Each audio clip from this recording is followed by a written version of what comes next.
খবরদার কেউ ভিডিওটি উপরে ধাক্কা দিবেন না, দেখবেন আপনার কপাল খুলে যাবে। আজকে পড়া লাগবে না, শুধু আপনি শুনবেন, কারণ আমি সই শুদ্ধ করে সূরা ইখলাস 3 বার পাঠ করব, আর আপনি শুনলেই আপনার আমলনামায় 1 খতম কোরআনের সওয়াব উঠে যাবে। তো চলুন শুরু করা যাক। তো শুরু করার আগে যদি ভিডিওটি ভালো লাগে অবশ্যই চ্যানেলটি সাবস্ক্রাইব, ভিডিওটি লাইক এবং ভিডিওটি শেয়ার করার অনুরোধ করছি। তো চলুন শুনে আসি 3 বার। বিসমিল্লাহির রহমানির রহিম।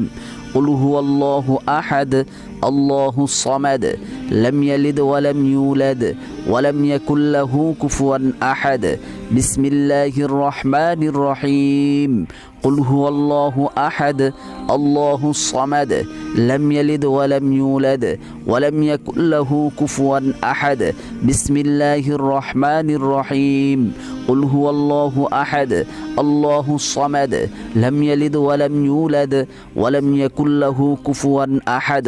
যারা শুনেছেন তাদের আমলনামায় 1 খতম কোরআনের সওয়াব উঠে গিয়েছে।